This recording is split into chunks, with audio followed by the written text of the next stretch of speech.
waiting. You've been asking for him. Well, he's on set with me this evening. Excuse me.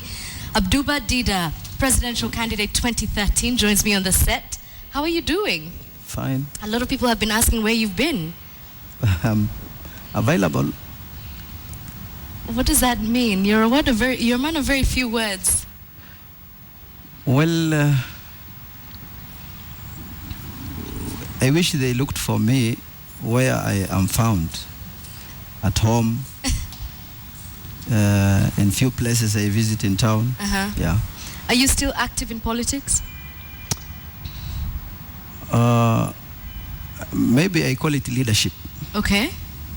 You know, when you are called a politician or mwanasiasa, is a polite way of calling you a thug, a thief, a conman, according to how the terms are used and the characters associated with those terms. Yeah. So maybe a leader. I'm just involved in leadership. I'm involved in teaching, in guiding and counseling.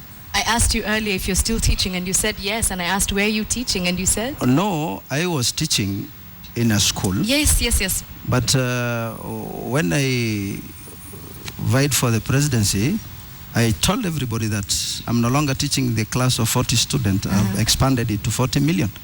So this is part of teaching. I'm teaching now. I'm in class. Right.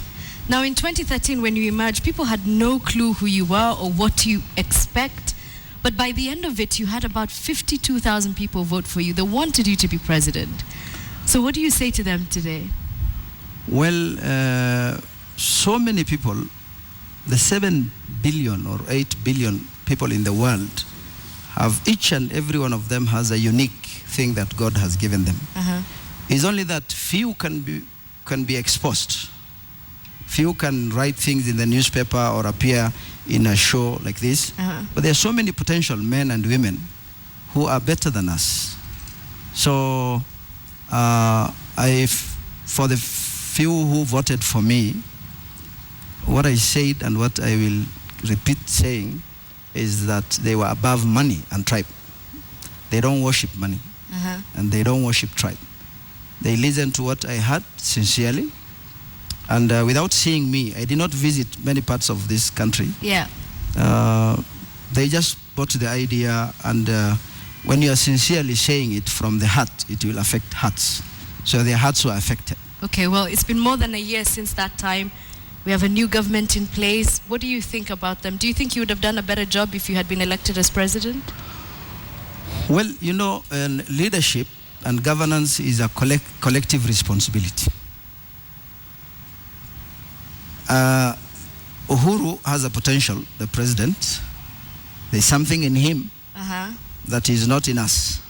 There's something in Raila that is not in Uhuru. There's something in Ruto that is not in any other person.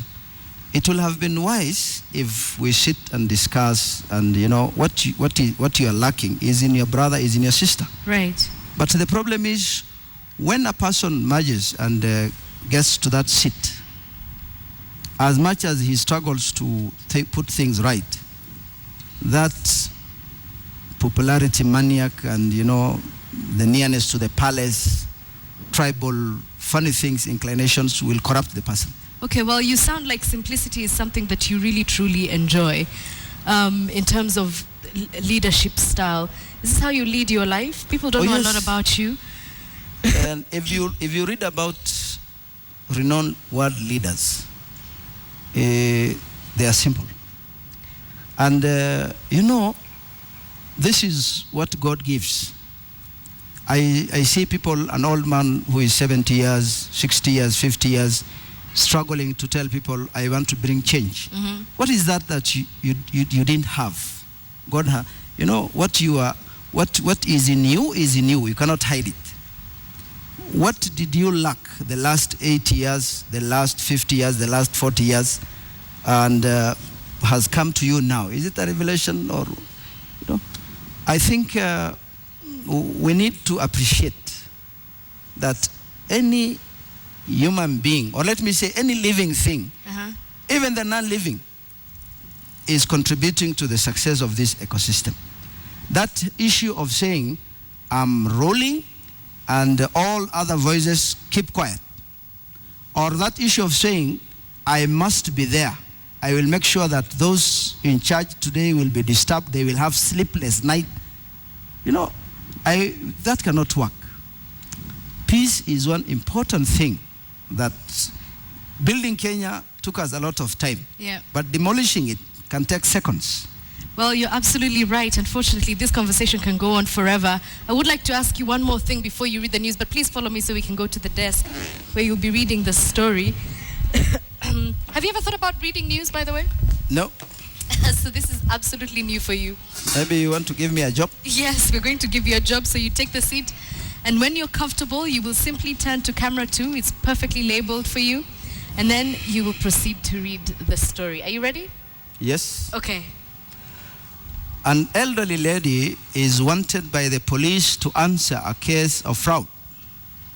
The lady has allegedly conned at least 40 people of their hard-earned cash with promises of getting them a loan from a microfinance firm in Nairobi. Catherine Omwado has that story. A woman from Donholm is facing several accusations of fraud. Accusations made by those who have sought her services. They allege she approaches them and says that she works for a microfinance company. Akatuambia kwamba ana work na kampuni inaitwa Hand in Hand. Akasema kwamba wanasaidia wamama kupata loans. The woman, who first had an office in Wiki, would allegedly ask those willing to take out a loan with Hand in Hand Microfinance Company to pay 1,000 shillings for registration, 550 for the loan form, and another 1,000 for an apparent signature from a senior Nairobi politician, and another 1,000 for the check. But the would-be loan applicants claimed that when they went to Hand in Hand Microfinance Company's premises, officers there had no records of their applications. Sources say that the company had reported the fraud case at the Kasarani police station, and since then, the alleged fraudster closed her office in Wiki and now has offices in Umoja and Donholm. Tukaona sasa akikutana na huyu anasema hivi, akikutana na huyu anasema hivi, hata ukimpigia simu anakuambia unajua fulani sitampa pesa, lakini fulani na fulani nitawapatia pesa. Na tunaogopa anaweza endelea kudanganya watu wengine. Tafadhali tunaomba tu astopishe kwa vyovyote vile. When KTN attempted to get hold of the lady at one of her offices, she ran off, leaving behind a bag full of checks. Top officials at Hand in Hand Microfinance Company say they will give a statement on the matter next week. Catherine Omwando, KTN. Well, from Catherine Omwando, we're back with our guest anchor, and I know you're very keen on the news, and you had a few things to say about the domestic violence that's happening with workers who are going to work in Saudi Arabia. Well, I blame the government. I was invited for this show, and because I was invited, the security at the gate knew about it. Yes. All the doors were widely open for me, Yeah. because it was organized. Kenyans take themselves to Saudi. It is